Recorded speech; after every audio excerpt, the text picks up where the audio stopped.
Who was Hecate to the ancient Greeks? Hecate was known as a goddess linked to the underworld, which is part of Greek stories about life after death. She wasn't just about the dark and gloomy underworld. Hecate was also connected to magic and mysterious rituals, often related to spells and unseen forces. She had special names like Nyctaipolos, meaning she wanders at night, and Scotia, showing she leads dogs. These names show her link to nighttime and spooky things. Hecate was also important at places where roads cross, called crossroads, where people believed she helped make decisions and point the way. The Romans knew her as Enodia, highlighting her role in watching over paths and roads. She was respected as a protector of people, known by different names that mean savior, helper, and lightbringer, showing her as a guiding and caring figure. There are different stories about where Hecate came from. Some say she was the child of the Titan Perses and the goddess Asteria. Others think Zeus and Asteria were her parents, or even that she came straight from the night itself, fitting her mysterious nature. Some tales say she was born in Sicily from Admetus and a woman from another land. Unlike other gods, Hecate didn't come from a big family, and she was seen as a very old goddess from Thrace, with special powers given by Zeus after a big battle called the Titanomachy. Hecate had many powers and roles, which sometimes got mixed up with other goddesses like Demeter, Rhea, Artemis, and Persephone. This mixing made her a figure surrounded by mystery, linked to special rituals, particularly in places like Samothrace and Aegina. In the story called the Homeric Hymn to Demeter, Hecate plays a special part. She and the sun god Helios were the only ones who saw Persephone being taken away. Hecate, with a torch in hand, helped Demeter look for her daughter, showing she protects mothers and young girls. After Persephone was found, Hecate stayed close to her, especially when she returned from the underworld, showing Hecate's role in guiding between the living world and the afterlife, which ties back to her connection with crossroads. In ancient times, Hecate was known for her many roles related to the spaces where people enter or leave, like the edges of lands, city boundaries, doorways, and places where roads cross. She was also known for her unique position after the war between the gods, called the Titanomachy. As she was the only Titan who remained free, she stood between the world of the older Titans and the new gods, the Olympians, reflected in her various special names and roles in religious practices. Let's look closer at how Hecate became known as the goddess of magic. Initially, she played a smaller role in the myths about Demeter and Artemis, but by the 5th century BCE, we start seeing her more in Greek artwork and stories. She's often shown as a young woman holding either a torch or a key, symbols of her roles as a goddess of the night and a guardian of the underworld's gates, as well as a deity of boundaries. One piece of pottery from the 5th century BCE shows a scene where a woman is giving Hecate a puppy and a basket of cakes, which shows Hecate's diverse interests. If you know about Hecate, you might understand the importance of her often depicted with 3 faces, a symbol of her power and complexity. Sometimes she's shown as having 3 bodies merged into one, each facing a different direction, usually standing around a pillar called the Hecatea. The very first model of this 3-faced Hecate was placed at the entrance of the Athens Acropolis, created by the sculptor Archimedes in the 5th century BCE. There's also an artwork from the 2nd century BCE showing a 3-headed Hecate fighting a snake-like giant, accompanied by a dog. Because she's the goddess of limits, it was common to place her images at important spots like city gates, entrances to holy places, and the doors of houses. Now, about her animal forms. In ancient texts linked to magical traditions, Hecate is shown with 3 heads, those of a dog, a serpent, and a horse. Other times her heads are depicted as those of a cow and a boar. In a special text known as the Orphic Argonautica, she's described in a scary way, with 3 bodies and 3 heads, a horse, a dog, and a lion. Why these animals? Lions, for example, have been linked to Hecate in early art from Asia Minor, as well as in later coins and writings like the Chaldean oracles. The dog is especially significant because in ancient Greece, dogs were often sacrificed to Hecate. Although it's less common to hear about than other animals, dogs played a significant role in Greek sacrifices.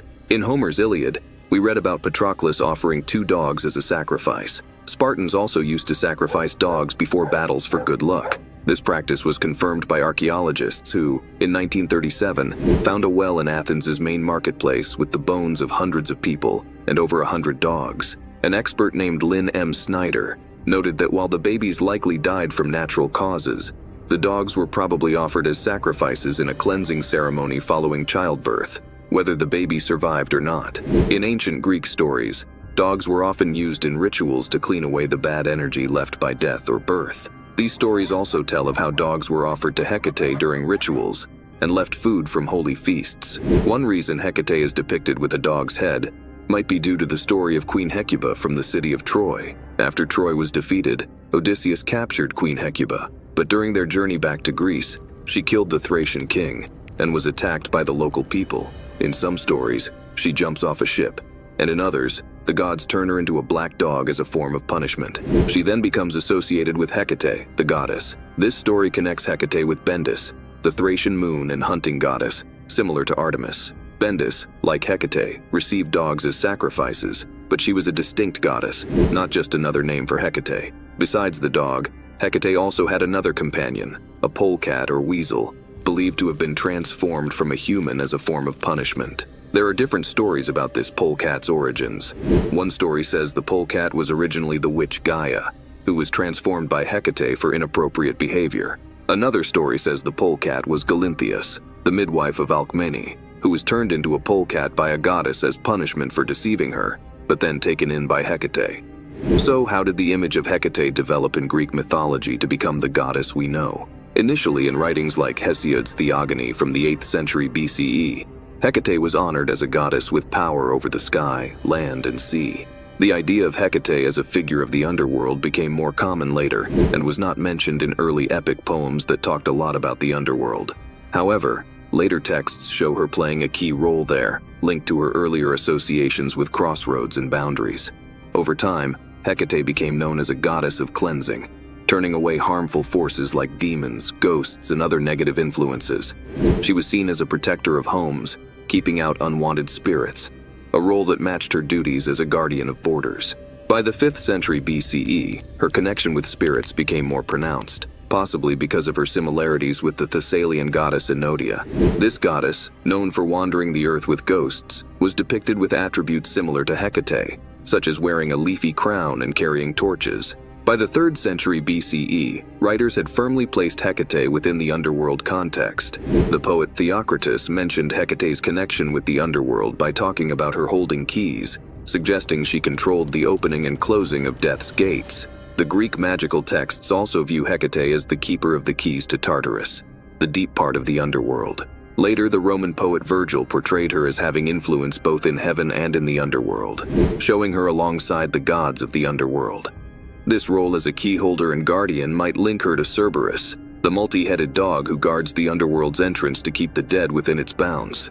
However, unlike Cerberus, Hecate has a special role as she can lead souls back to the living world, a point I mentioned earlier in discussing Greek beliefs about the afterlife. By the 1st century CE, Hecate's association with the night and the underworld had made her a symbol of witchcraft, magic, and sorcery. In Lucan's epic Pharsalia, a witch calls upon Hecate, referring to her as an aspect of Persephone, showing her as a decaying, eerie figure who must mask her true form when visiting the heavenly gods.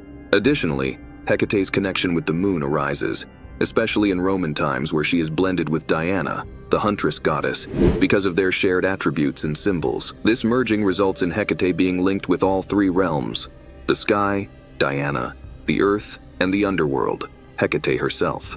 The connection between Hecate and the sun god Helios, especially in spells and literary references, supports the idea that she also represents the moon's qualities. But this direct link between Hecate and the moon becomes more apparent in Roman times rather than in Greek tradition. Therefore, I prefer using Diana instead of Artemis when discussing this aspect to emphasize the Roman influence. Though there's no early art linking Hecate directly to the moon, remember our discussion about the Homeric hymn to Demeter. It describes Helios and Hecate as the only gods who knew about Persephone's kidnapping. This collaboration between the sun and the moon figures could symbolize their joint role as celestial watchers, able to see and reveal events on Earth from their unique vantage points above. Therefore, it could be said that Hecate's role next to Helios shows that she might symbolize the moon in this story. There are other instances in ancient Greek stories where Hecate is connected to the moon. For example, in a lost play by Sophocles called The Root Cutters, there is a line that calls the sun, the sphere of Hecate off the roads, suggesting a link between Hecate and celestial bodies, although Hecate is not directly mentioned as the moon here. We don't have the rest of the text to understand this better. Then, in Seneca's play Medea, The character Medea calls upon Hecate, referring to her as the moon, the night sphere, and a goddess with 3 forms. Other old texts also show Hecate and the moon goddess Selene being mixed up with each other, along with different deities from Greek and other cultures. Later on in ancient Italy, the mix of 3 moon goddesses, Diana, Luna, and Hecate, became common in art, especially in sacred forest scenes. Here, Hecate, also known by the name Trivia, which has been said in different ways, marks places where paths cross, along with other boundary deities.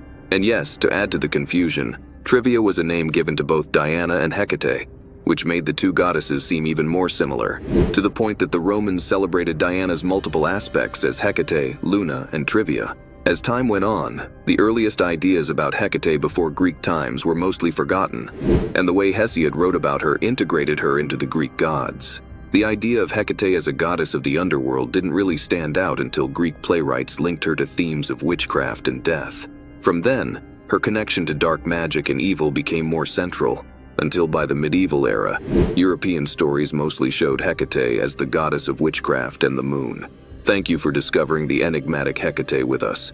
If you enjoyed unraveling the secrets of ancient mythology, don't forget to like, share, and subscribe for more insightful content.